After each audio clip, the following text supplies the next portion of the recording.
What if I suck? You can do this. You got this. I thought someone was at the door. I absolutely hate when people just pop up at my house. So annoying. Okay, let's go.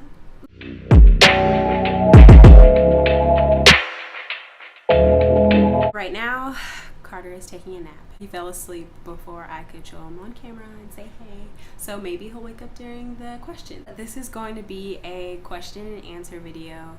I posted a little question sticker on Instagram and asked everyone if they had any questions About me, and a lot came through.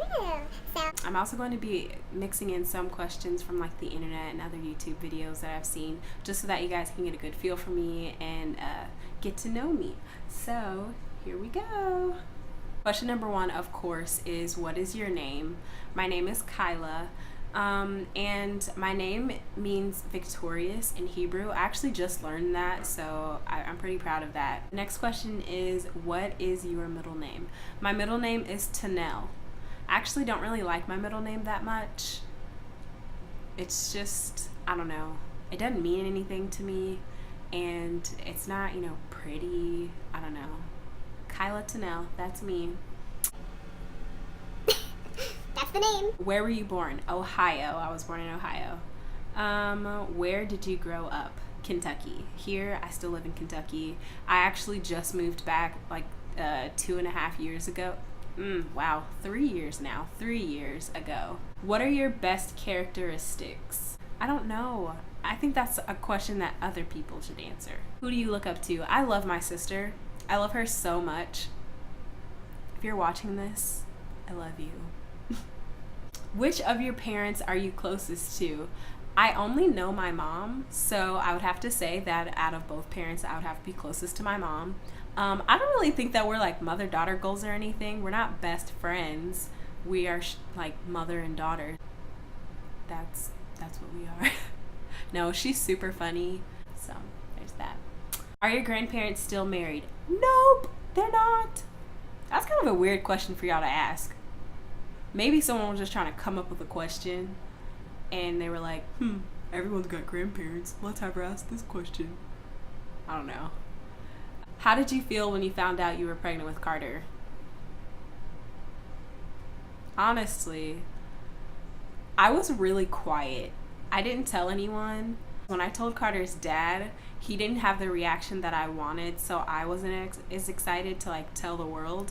But absolutely on the inside, I was freaking out like any person would, but I was very happy.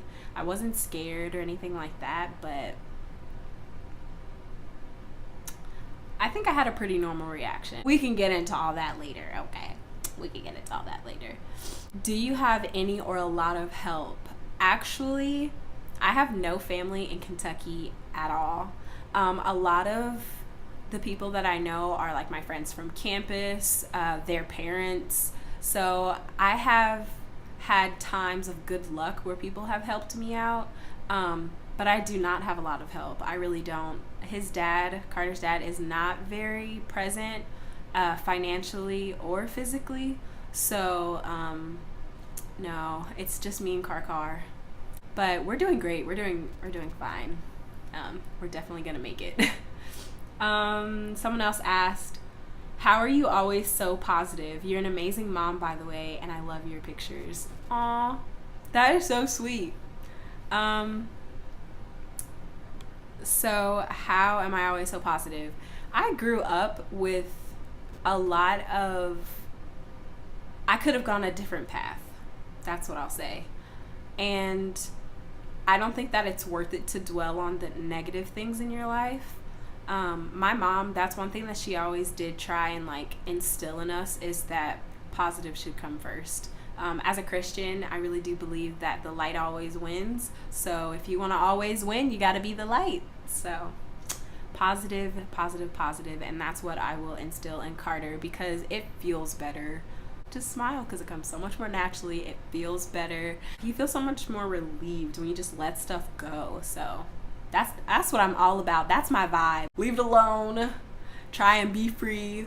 Go eat a donut or a chicken nugget. I love chicken nuggets. Back to planet Earth. What are your future plans? My future plans definitely involve progression. Like, we will not be in the same place in 2 years. That is not something every 2 years I expect myself to be better off than I was the 2 years before then. So, more specifically, I'm going to grad school in 3 years. So I have 2 years left of college, and I'll be taking a gap year in between then where I'll be working and focusing on my LSAT. And during that year is when we will move to wherever I'm going to grad school. I also am a bank teller, and my company has super good benefits, and they are just so great to me. So I'm going to be staying with them until I go into my career. So 2 years, finish school, 1 year, gap year, LSAT, working, moving. This is going to be a very busy year. And then after that, the next 2 years will be us elevating, figuring out where we're at. Carter will be starting, oh my God, kindergarten. So I have a lot that will be going on, and I hope that I'm taking you guys on this journey. The next question is, will you please vlog? I can't believe that people are actually so interested in what I'm doing. So I think this is really funny because when people like your pictures on Instagram, you think like it's just a passing thought. No, they like you. Like, they actually like you. So that, I guess all those people are interested in how I do things, how I'm handling things, and I just find that so touching. Like, I really appreciate everyone that's watching and everyone that sent in questions, because it just makes me feel good. So will you vlog? Yes, I will try to vlog.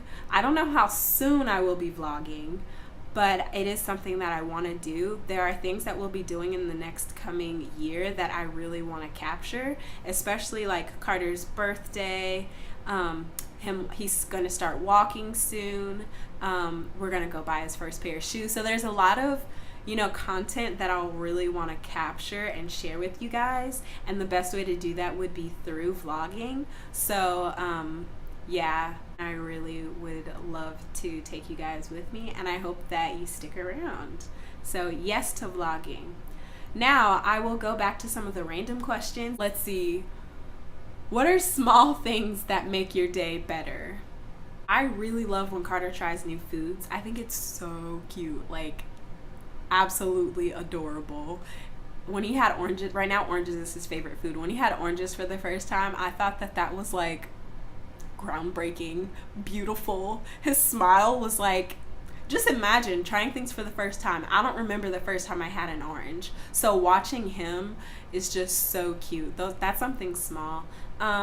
Being on time to work really makes me happy because I don't have a car right now. So I Lyft everywhere, and that app it's really good, and I'm so grateful for it. But sometimes it's hit or miss on whether or not I get on time to places. So I have to really be smart about it. So I love being on time. That makes me happy.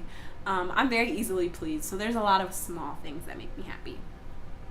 One of the other ones that stuck out to me was, what age do you wish you could be forever? I'm only 20.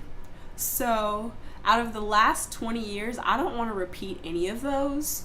So I'll try and estimate what a good age will be for me in the future. I really think that by age 28, I will be extremely happy. Like, I'm happy right now, but at 28, I expect to be settled someplace. Like, I expect to already have bought a house. I expect to have probably not the car of my dreams, but a car that I like. I expect Carter to be, oh my God, Carter will be 8 years old. So it's a really good age for him. It's a really good age for me. I don't know, maybe I'll be getting married. 28 is a really good age, so I'll just say maybe I want to be 28 forever. What would be your ideal way to spend $1 million? First of all, $1 million is a lot of money, and I don't like how people act when they get a lot of money. But personally, I think that I would spend a lot of money on helping people that were in my same situation, because there have been plenty of nights where I've been like, man, I really just wish $1,000 would fall through the roof right now. Seriously. So I just want to throw $1,000 through someone's roof. Like, not literally, but I'd like to find very specific stories, very specific people, and try and make at least the next couple months of their lives better, because my $1 million is enough to make me comfortable, and it's enough to make others happy. So that's just something that I find would make me more happy with having all of that money. But of course, I'd buy a house, buy a car. Like, I'd be paying them off in full. There's no payments after that. No, thank you. I would probably set aside a lot as like a security belt for Carter. And my family, I would really, really, really invest in my family, because when your family is set, your future is set, meaning like all your nieces, your nephews, because if you don't have to pay day-to-day bills, then when you go to work, that money can be saved. So I don't know, I really would hope that I could influence people outside of my family, my actual family, and myself with that amount of money. But that's a lot. There's a lot you can do. It can go away quick, but there's a lot that you can do with it as well. So, yes. Now I'm going to try to go off of memory. I've been reading off my phone. So, I think one of them was, how do you do it all? Honestly, that is a really hard question, because I don't know myself. I don't know how I'm doing this. I'm taking everything day by day, and I'm doing the best that I can with what I have. There's just a certain grind that you get on when you have a child, and you have to take care of them. It's just, you don't matter anymore. Everything that you're doing is because of them, and after they're taken care of is when you can think of yourself. So I'm working really hard. His little heart just beats for mine, and for 10 months it beat inside of my uterus, and so there's no way that like I could have him ever go without. So that's how I do it all. I just make sure I use my resources. I do the best that I can with what I have, and I try and play smart. Okay. One of the other questions was something along the lines of, if you didn't have Carter, what would you be doing now? I honestly cannot imagine where I would be if Carter had not been born. I was kind of in a low state when I got pregnant. I was kind of like not thinking of school as much. I was, starting to wonder why I was staying in school. I was low on motivation and inspiration, and but then I found out I was pregnant. So a lot of that changed immediately, and that grind that I was talking about kicked in as soon as I found out I was pregnant. But I think that honestly, I'd still be in school because I'd be too scared to like drop out. But I do not think that I would be in a healthy relationship or anything like that, because if I wasn't fully invested in myself, then any relationship I would have been in would not have been 100% either, because before you can be a union with someone, you have to be a 100% individual first. I don't know what would have happened, but I'm pretty sure that would have been along the lines of what was going on. But I'm glad it's not, no thanks. If you guys have any questions, or if you want me to answer anything in specific, then I will of course answer those. I really hope that I can keep doing this and take you guys along my journey, and I think that's all. I'll try and show you guys Carter. Hi, Shari. Okay, say hi, guys. Oh, my bubba. Okay. Well, I think that's it, you guys. Everybody got the reason, everybody got the way. We're just catching and releasing what builds up throughout the day.